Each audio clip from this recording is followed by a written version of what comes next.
This is the other plot where I put tomatoes. My puppy dog is mad we are outside without her. Hear her whining. These have already been sprayed with compost tea and cell salts.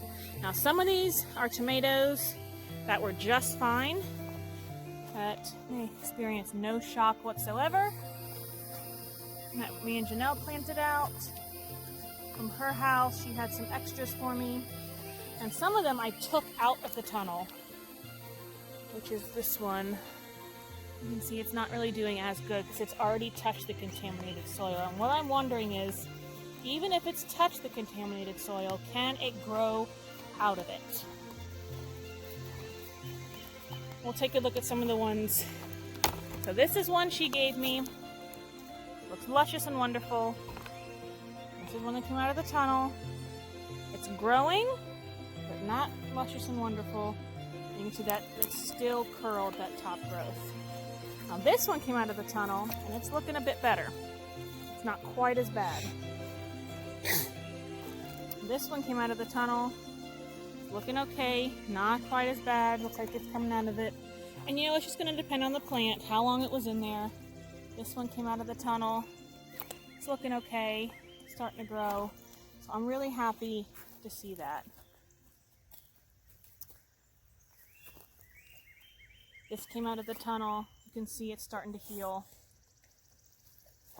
So I want to support these guys as much as I can. Our beans are looking good over here too. You can see these beans, no curl whatsoever. So we will get some beans out of this too. And I put pole beans over here because I'm putting up a trellis for the tomatoes. Yes, I know they are both heavy feeders. I'm going to support them, make sure I fertilize, and I think it'll be okay. And I put in more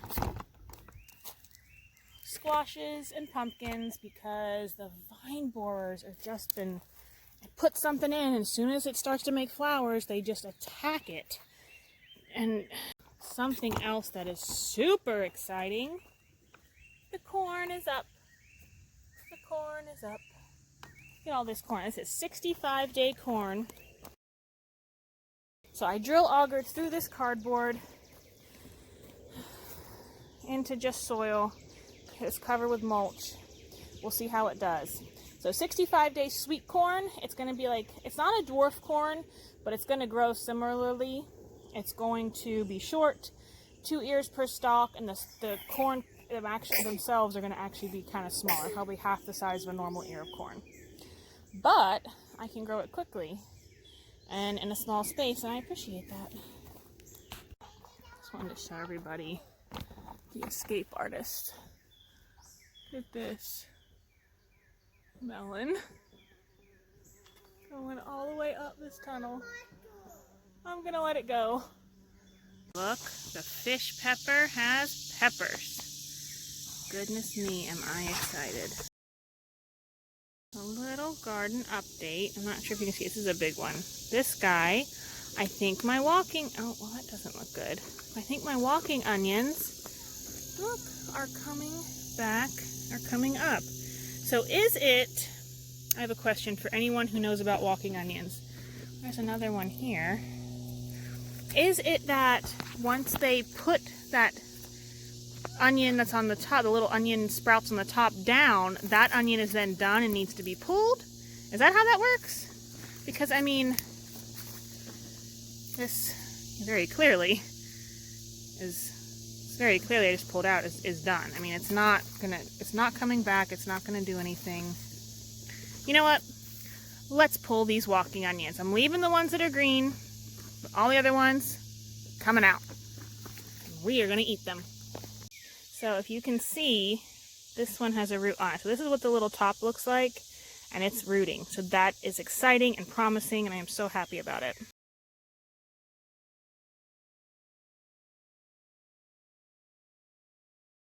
Well, can't be mad about that. So all the tops of these walking onions, you can see the tops are off. They've already like replanted themselves, and I see the sprouts coming up. So because of that, I went ahead and pulled these that just seem to be done. I've never grown walking onions, but I'm assuming once they put down the top for new onions, these are pretty much done. Now these I didn't actually grow, so I'm hoping, I've seen people with them that they get much bigger than this. That's probably my biggest one, but still good, still food. Oh no, actually here's my biggest one. I'll push you on the swings in a minute.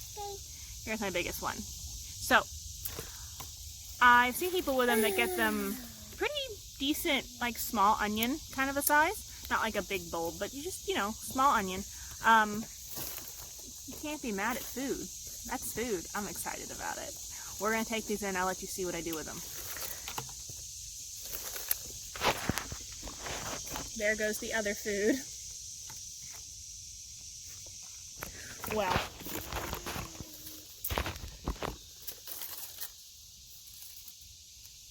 it's a good day in the garden.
Goodness.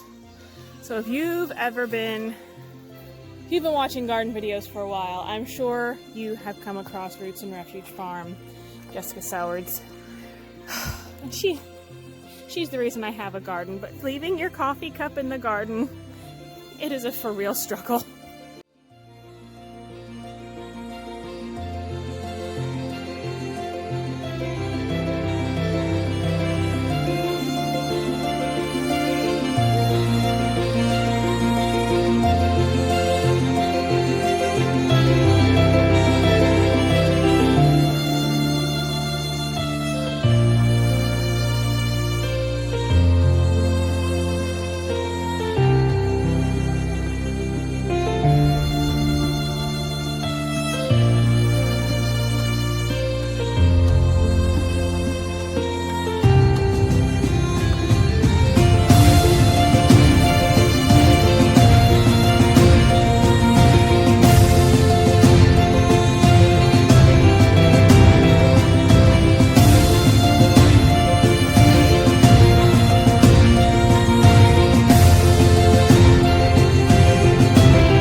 So here are the walking onions I pulled the other day. They've sat on this table probably 2 or 3 days. And they seem to really be curing nicely and have a nice papery wrapper around them. I'm going to sit down and peel all of these. And all the paper and stems that I take off, we're probably going to go ahead and feed that to the worms.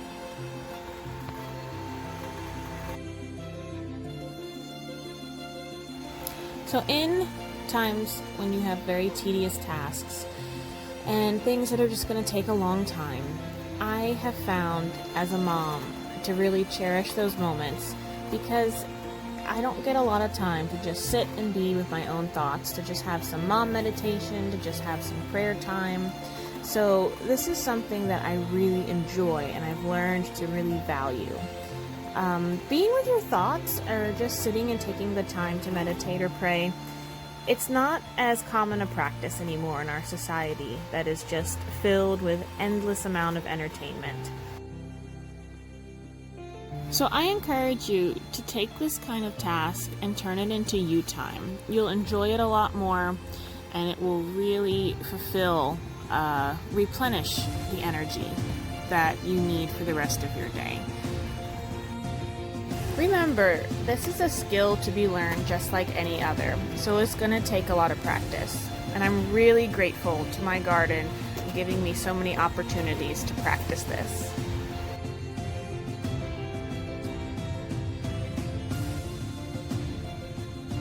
Having the passion to learn is what gets us through hard times.